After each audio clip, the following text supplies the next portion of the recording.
A new exhibit at the National Gallery of Art here in Washington, D.C. is shining a light on a deadly day in America's past, the 1963 church bombing in Birmingham, Alabama. It was a Sunday morning, September 15th, just 2 weeks after Dr. Martin Luther King's historic March on Washington. 4 young black girls were getting ready for Sunday service at the 16th Street Baptist Church when a bomb exploded. 11-year-old Carol Denise McNair, 14-year-olds Addie Mae Collins, Cynthia Wesley, and Carol Robertson died, and a 5th girl was seriously injured. That same day, 2 teenage boys were murdered in racially motivated violence. Well, now photographer Dawoud Bey is honoring the victims with his series, The Birmingham Project. It's so nice to have you with me. Thanks for Thank you. Thanks for having me. Tell me what first brought your attention to Birmingham.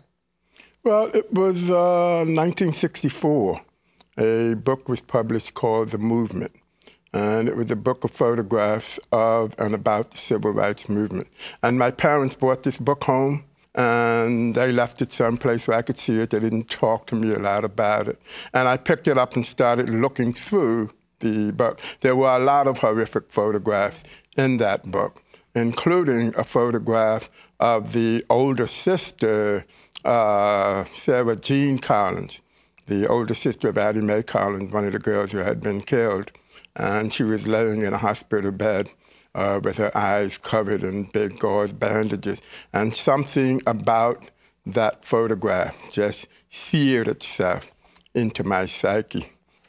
What you've come up with is amazing and remarkable. And it's, I guess, a diptych, 2 photos next to each other. Yeah, it's diptych, they call it. That play against each other. And you've said that you don't think of people in your photos as just your subjects, but that they're your collaborators as well. What do you mean?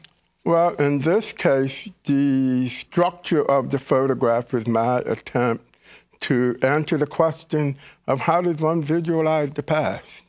And so what I decided to do was to make photographs of young girls, young African-American girls, who are the same ages that those 4 young girls were at the time that they were murdered. And then by pairing these photographs of African-Americans in Birmingham now, who are the ages that they were and the ages that they might have been, I thought that conceptually I could make those 50 years visible and resonant in the work. I'd love to walk through some of the photos.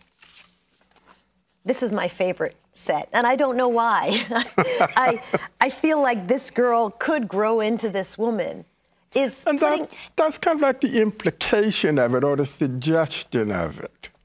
Often when we talk about the church bombing, the stories of the boys are left out altogether. I didn't even know them at all. Here's one of your diptychs. Yeah, I didn't know about the 2 boys until I started doing research in Birmingham myself. Because people in Alabama, people in Birmingham, they know about those 2 boys. But outside of Alabama and outside of the South, what most people know about that moment is more the mythic history than the actual history. You began working on this project as Trayvon Martin was killed. Yes, at the very moment that I was making those photographs, Trayvon Martin was killed.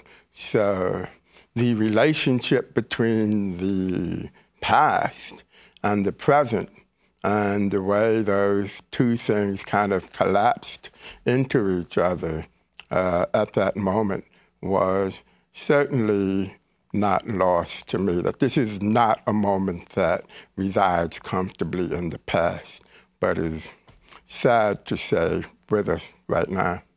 Dawoud Bey, anyone who wants to see this can go right to the National Gallery here in Washington, D.C. It's absolutely beautiful. Thank you for coming and talking with me about it. Thank you. Thank you for having me.